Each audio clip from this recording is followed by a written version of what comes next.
Hi అండి. Welcome to Suni's cook book. నేను మీ సునీతని. ఈరోజు మన సునీస్ కుక్ బుక్లో క్రిస్పీగా ఆనియన్ పకోడా చాలా టేస్టీగా ఎలా ప్రిపేర్ చేసుకోవాలో చూపిస్తాను. దీన్ని ప్రిపేర్ చేసుకోవడం చాలా తేలిగ్గా అయిపోతుందండి. ఆనియన్ పకోడా ప్రిపేర్ చేసుకోవడానికి ఇలా ఒక బౌల్ ఒకటి తీసుకోవాలండి. ఆనియన్స్ని ఇలా పొడవుగా సన్నగా కట్ చేసుకోవాలి. ఈ విధంగా కట్ చేసుకున్న ఆనియన్ పీసెస్ని బౌల్లో వేసుకోవాలి. అలాగే సన్నగా కట్ చేసుకున్న పచ్చిమిర్చిని కూడా వేసుకోవాలి. ఇలా పచ్చిమిర్చిని సన్నగా ఇట్లా కట్ చేసుకుంటే సరిపోతుందండి. ఇలా వేసుకున్న వాటిని కొద్దిగా సాల్ట్ యాడ్ చేసుకొని బాగా మిక్స్ చేసుకోవాలి. ఇలా సాల్ట్ యాడ్ చేసుకొని మిక్స్ చేసుకోవడం వల్ల ఆనియన్స్లో ఉండే జ్యూస్ అంతా బయటకు వస్తుంది.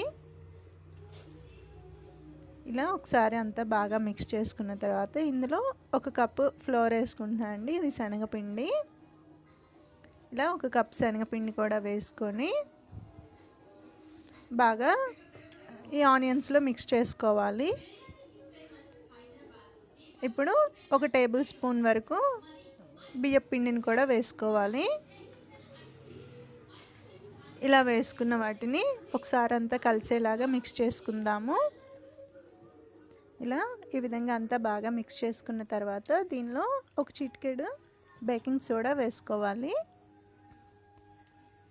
ఈ విధంగా వేసుకున్న ఇంగ్రీడియంట్స్ అన్నింటినీ ఒకసారి బాగా మిక్స్ చేసుకుందామండి. ఇలా అంతా మిక్స్ చేసుకున్న తర్వాత అవసరం అనుకుంటే చిటికెడు పసుపు కూడా యాడ్ చేసుకోండి. ఇలా పసుపు కూడా యాడ్ చేసుకున్న తర్వాత ఇంగ్రీడియంట్స్ అన్నింటినీ కూడా బాగా మిక్స్ చేసుకుందాము.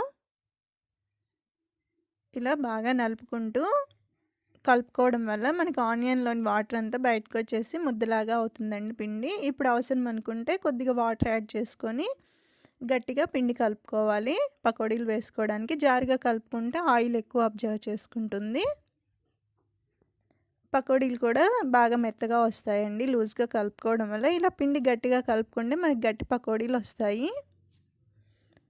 క్రిస్పీగా కూడా ఉంటాయి.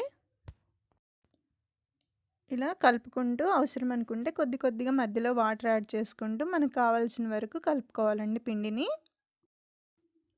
ఈ విధంగా కలుపుకుంటూ మనకి పకోడీ బ్యాటర్ని రెడీ చేసుకున్నాం కదండి. ఇప్పుడు ఇందులో హాట్ ఆయిల్ వేసుకుందాము, ఒక టేబుల్ స్పూన్ వరకు. ఇలా వేడిగా ఉండే ఆయిల్ వేసుకోవడం వల్ల పకోడీలు బాగా క్రిస్పీగా వస్తాయండి.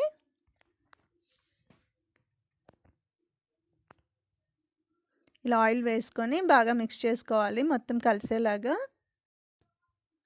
ఈ విధంగా రెడీ చేసుకున్న బ్యాటర్ని పక్కన పెట్టేసుకుందాము. ఇప్పుడు స్టవ్ పైన ఒక బాండీ పెట్టుకొని అందులో డీప్ ఫ్రైకి సరిపడా ఆయిల్ పెట్టుకోవాలి. ఇలా పెట్టుకున్న ఆయిల్ని బాగా హీట్ అయ్యే వరకు వేడి చేసుకోవాలి. ఇలా ఆయిల్ బాగా హీట్ అయిన తర్వాత కొద్దిగా పిండి తీసుకుంటూ పకోడీలు వేసుకోవాలి. ఇలా ఆయిల్కి సరిపడినన్ని పకోడీలు వేసుకొని బాగా మంచి కలర్ వచ్చే వరకు ఫ్రై చేసుకోవాలి. ఈ విధంగా వేసుకున్న పకోడీలని స్పూన్తో తిప్పుకుంటూ ఈవెన్గా కలర్ వచ్చే వరకు ఫ్రై చేసుకోవాలి. ఇలా కలుపుకుంటూ ఫ్రై చేసుకోవడం వల్ల అన్నీ ఈవెన్గా మంచి కలర్తో పాటు లోపల వరకు బాగా కుక్ అవుతాయి. ఓకే అండి, పకోడీలు అయితే ఇప్పుడు బాగా ఫ్రై అయిపోయాయి. ఇప్పుడు వీటిని పక్కకు తీసేసుకుందాము.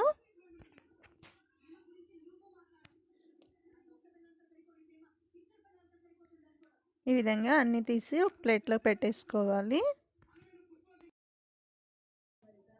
ఇప్పుడు ఇదే విధంగా మిగిలిన పిండిని కూడా ప్రిపేర్ చేసుకుందాము.